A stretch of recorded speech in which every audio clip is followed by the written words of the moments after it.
acontece em todo lugar. Em qualquer parada, pode ocorrer um imprevisto, um desvio, algo fora dos trilhos. E, de repente, a gente pode não ser mais quem era. Meu nome é Jefferson Soares, eu tenho 27 anos. Eu sofri um acidente jogando futebol, rompi o ligamento do joelho direito, ligamento cruzado anterior, e tem 40 dias que eu estou operado usando essas muletas. Nunca tinha precisado de muletas.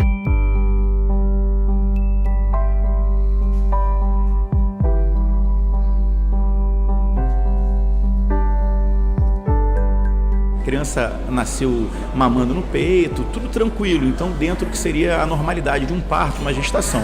2 dias depois foi comunicado para nós, a gente não sabia, a obstetra nos comunicou que ele nasceu com síndrome de Down, né? Então não havia nenhum caso na família, não havia nenhum histórico nesse sentido. A Roberta tinha 28 anos quando teve o Gabriel e eu tinha 30. Então jovens, primeiro filho dela e meu, né? E uma surpresa de fato à época. Em 2014, meu filho teve uma doença chamada H1N1. Ficou internado 29 dias, sendo que dos 20 dias foram um procedimento de UTI. Passou por 3 cirurgias e nós ficamos muito preocupados que os médicos sempre orientavam porque ele poderia ficar com sequelas, tanto motora, respiratória e até mesmo mental. Isso é uma coisa que pode acontecer com qualquer um, mas a gente não pensa, de jeito nenhum, não pensa em que possa acontecer com a gente. Eu tenho uma filha que teve meningite. Ali eu pensava o tempo todo e dizia o que vai acontecer com a minha filha.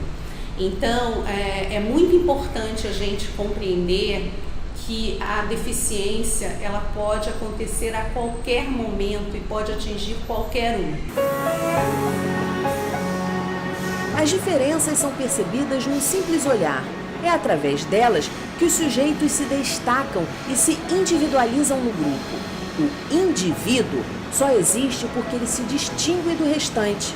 Essa distinção e o que aprendemos nas mudanças, nas trocas, no contato com o novo, é o que nos faz evoluir, o que nos torna humanos. Einstein, Galileu tiveram que mergulhar no desconhecido para fazer descobertas que elevaram as nossas condições na Terra.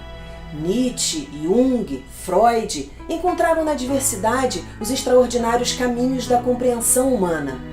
Sim, o novo, as diferenças geram em nós habilidades e competências. Valorizá-los não é importante apenas para o desenvolvimento da nossa civilização.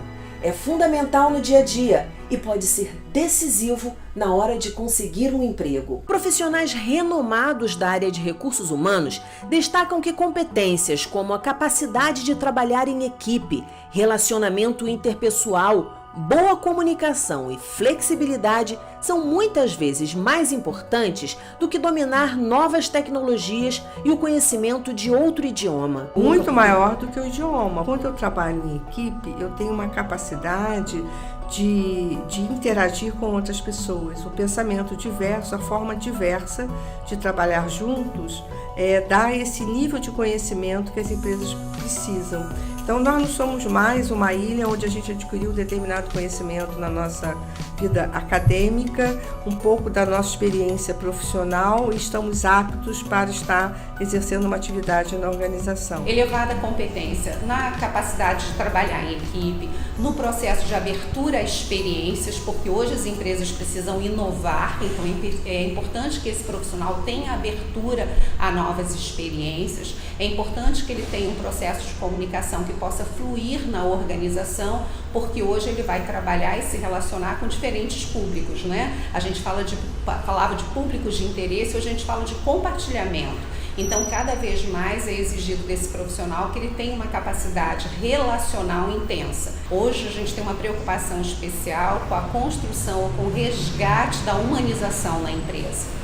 Porque a humanização ela faz com que as pessoas possam trabalhar de forma colaborativa nos seus ambientes internos, nas suas áreas, nos seus departamentos, mas que elas também possam trabalhar em rede. Mas certas habilidades de comportamento não são fáceis de adquirir quando comparadas às habilidades técnicas, aquelas que aprendemos nos livros. O idioma eu aprendo. O idioma, eu entro num curso, faço o curso e saio dali com o aprendizado. Agora, essas outras competências são competências que eu tenho que trabalhar em mim, né? São as competências que me levam a estar trabalhando junto de uma equipe, junto de um time. Porque se eu não desenvolver isso, eu terei sérias dificuldades de interagir nesse time. A gente pega uma competência e aprende, a gente treina a pessoa. Então, se uma pessoa possui uma experiência, mas não possui competência técnica em determinado software, eu posso contratá-la e treiná-la para que ela passe a operar nesse software. Mudar comportamento é algo que exige uma linha de investimento superior. Quando a gente pensa na formação de uma criança, a gente pode ter uma riqueza muito grande no desenvolvimento das competências comportamentais. A criança se forma especialmente pelo que ela vivencia.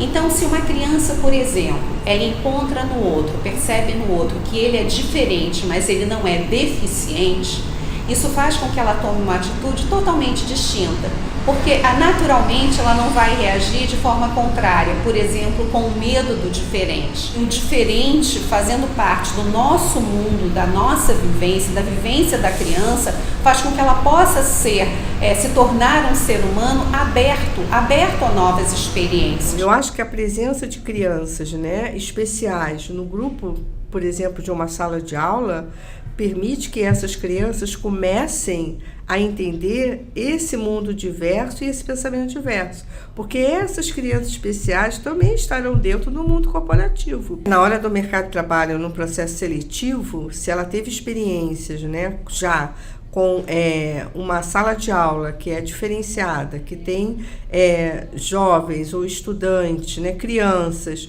com necessidades especiais, ela vai estar muito mais preparada, e no processo seletivo isso conta como ponto para ele, um ponto positivo, porque a área de recursos humanos já vê nele um profissional que está habituado a lidar com essas equipes diversas. Então, realmente é um reconhecimento que esse profissional tem a mais do que um outro. Está comprovado. As empresas que valorizam a diversidade produzem mais e são mais bem-sucedidas.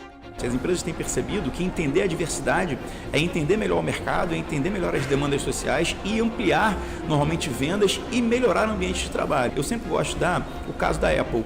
A Apple é uma empresa que trabalha com um aspecto intuitivo. Por exemplo, você pega um aparelho da Apple, a tendência é que você já busque, quero mexer na bateria. Você clica na bateria e consegue já basicamente as funções que você precisa. E isso vem também porque a Apple, desde sempre, antes de pensar em cultura da diversidade e inclusão de pessoas com deficiência, já trabalhava com pessoas com deficiência na sua equipe. Eles já tinham no seu quadro pessoas com deficiência que automaticamente geravam facilitadores de tecnologia para pessoas com deficiência que, não por coincidência, mas por uma relação óbvia, facilitam também as pessoas sem deficiência. E é super interessante a gente perceber que quando você tem uma equipe com pessoas que tenham, vamos falar de diversidade ampla, o que você encontra?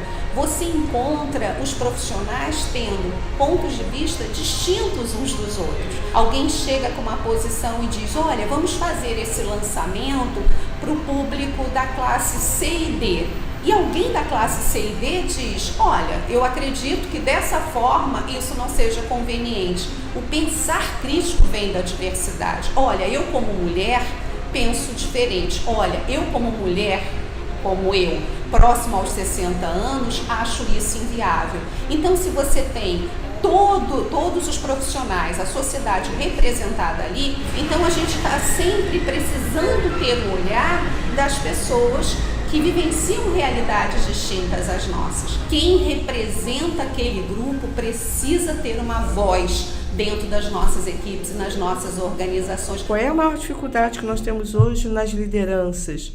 Que as lideranças não sabem interpretar cenários. Se não sabem interpretar cenários, sejam eles econômicos, sociais, educacionais, o que acontece? Eu não consigo tomar uma melhor decisão. Hoje, o meu crescimento está muito ligado ao outro. E quando eu trabalho com diversidade, quando eu olho o diverso, quando eu olho pessoas diferentes que estão na minha equipe, a minha possibilidade de crescimento dentro desse time é muito maior. A presença de pessoas com deficiência nas empresas já é uma realidade, quer seja porque ela pode aumentar os lucros fornecendo produtos e serviços para consumidores de todos os tipos, ou mesmo porque as leis exigem. Existem algumas leis que prevêem cotas, tanto para concurso público, né?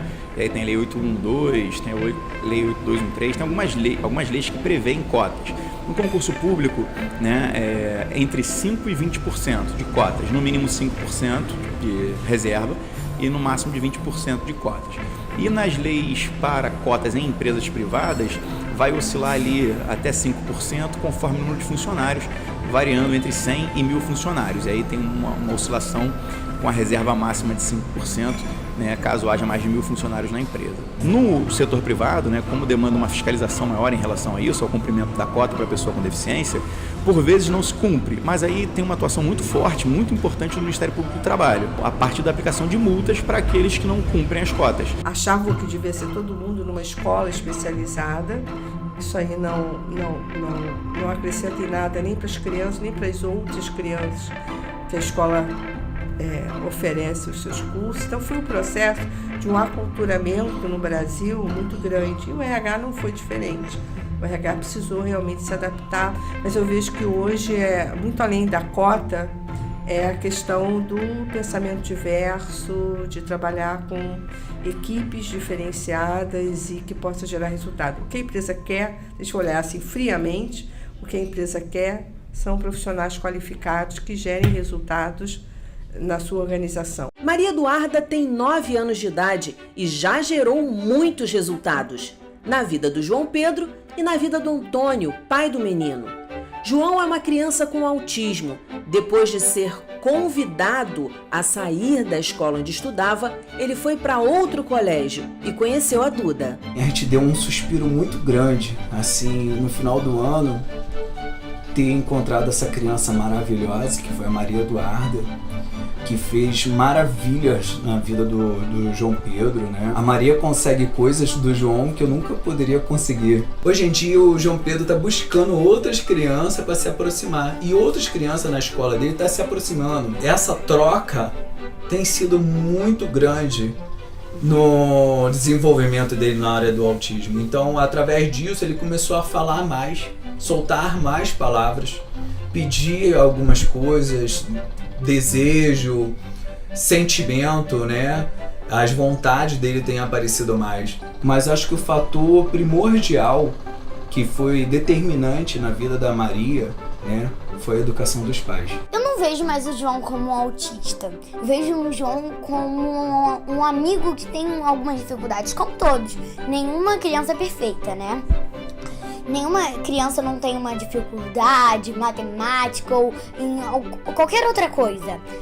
E eu vejo o João não mais como um autista. Eu vejo o João como uma criança. Eu adoro o João, ele vai lá em casa, a gente brinca como uma criança normal. Muitas pessoas têm um preconceito porque acham que ele é um autista, ele não pode brincar, que não sei o quê. Claro que não, criança tem que brincar. Porque criança tem, como minha mãe diz, criança tem 2 deveres, brincar e estudar.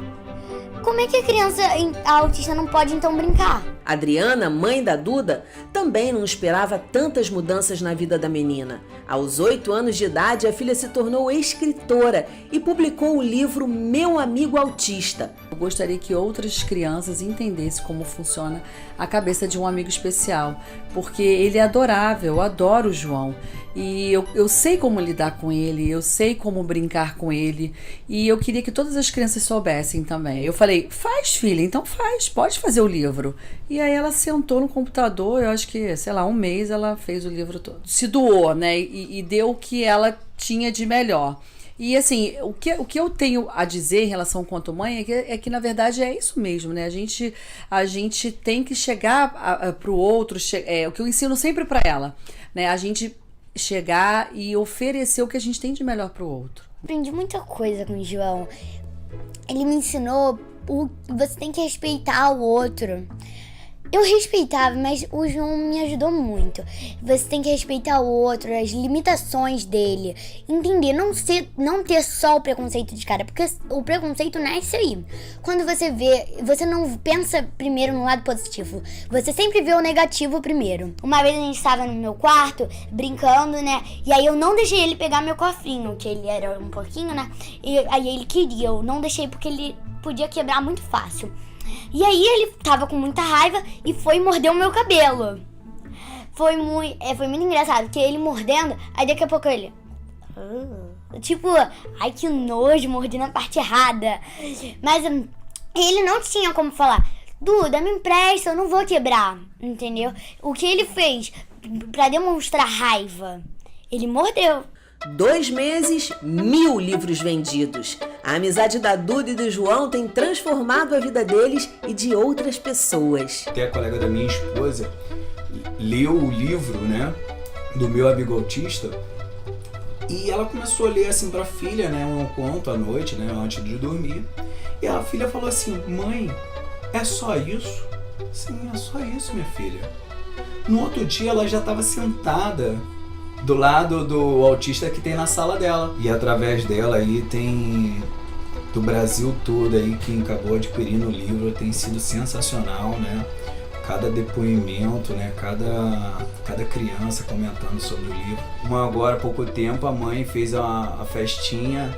Em vez dela dar uma bolsinha de presente, ela deu um livro para cada criança da escolinha dela. Isso foi bem legal pra gente, né? A gente recebe depoimento das crianças, como estão gostando do livro, né? E estão querendo fazer igual, né? Tá dando exemplos, foi um exemplo positivo, que é o que ela queria. O livro já chegou em vários estados do Brasil, cruzou o oceano, foi parar nos Estados Unidos e na Inglaterra pelas mãos de amigos.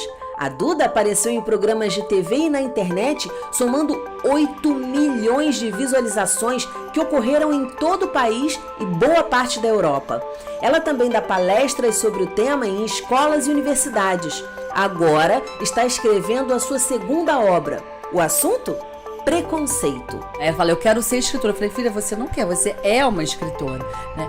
E a questão da liderança, a questão do exemplo positivo, nós, quanto pais, né, temos uma preocupação muito grande em dar para os nossos filhos condições para que ele tenha, né, possa ter a sua profissão, a sua carreira. São cursos, a gente investe neles para que dê a eles possibilidade. E o que me deixa muito feliz é saber que a Maria já tem essas características, né, o comportamento que vai proporcionar a ela ser uma grande profissional, né? Que é a questão dos relacionamentos, né? Encarar os problemas, as dificuldades, a diversidade, o outro, né? Nas suas diferenças. Então isso são características, né, no comportamento dela que vai proporcionar a ela ser uma profissional de sucesso. Duda não está sozinha. Igor tem 5 anos e aprendeu muito com um coleguinha em especial. Meu filho hoje é uma criança bem saudável, graças a Deus. Tenho amizade com o Apolo, que é um autista, e eu percebo que essa amizade com essa criança autista, ele muda um pouco o perfil do meu filho. Ele fica mais dócil, fica mais amigo das crianças, e até mesmo quando ele percebe uma criança com deficiência, ele se aproxima. E quando o assunto é agregar e ter um time diversificado, como falam as profissionais de recursos humanos, o que dizer do Igor? Ele é legal? O que você acha do Apolo? É legal. Você gosta de brincar com ele? Gosto. O que você brinca com ele? Vocês brincam de quê? Não sei, a gente brinca de tanta coisa. É? Tanta coisa. Na pracinha do bairro Peixoto, onde vê um garoto sempre com 2 pernas mecânicas. Normal, anda de bicicleta e tudo. E ele ficou super amigo do garoto. O garoto chegou na quadra, ninguém tocava a bola para ele. Ele tocou a bola pro garoto. Eu fiquei assim olhando de longe. Eu não mandei ele tocar. Ele tocou a bola pro garoto, o garoto começou a jogar futebol com ele e fez parte do time dele. Mas a iniciativa ali, eu percebi que quem trouxe o garoto para dentro da quadra foi ele. Eu fiquei muito feliz com isso. É muito importante a gente entender que os nossos atos, as nossas falas, as nossas atitudes, elas formam essa criança, elas formam os valores dessa criança, não exclusivamente. Aí vem todo o conceito de psicologia, né, por trás disso. Mas vamos falar assim da nossa responsabilidade também na formação dessas competências comportamentais tão importantes hoje na fase adulta, na fase profissional. É isso que eu quero reforçar com vocês. Então, sim, como pais, eu acho muito importante como pais a gente falar também assim que a gente não aprendeu dessa forma. A gente não aprendeu. Então, assim, muitas vezes a gente não foi formado e a gente, às vezes, está no transporte público, está na estação de metrô e olha uma pessoa com deficiência, a gente não sabe como chegar para ajudar, não sabe se essa pessoa vai se sentir desconfortável. Então, a gente, às vezes, sabe, ignora, ai, tomara que alguém ajude, ai, que bom, segurança do metrô ajudou. A gente fica com medo de se aproximar, porque nós não tivemos, muitas vezes, a possibilidade desse desenvolvimento desde cedo. Então, a gente pode aprender como pais. Tem uma educação familiar, que essa educação familiar traz o quê? Traz o fundamento, a base dos valores. E nós estamos no mundo de valores, de reconhecimento dos valores. Ninguém quer ter no seu currículo uma empresa que não tem uma boa imagem, mas também a empresa não quer ter nos seus quadros pessoas que não comunguem dos melhores valores, né? Pais como a Adriane e o Geinaldo estão preparando seus filhos para o mundo, para o mercado de trabalho e transformando a vida de muitas pessoas. Talvez uma imagem e poucas palavras possam transmitir o poder desses seres humanos.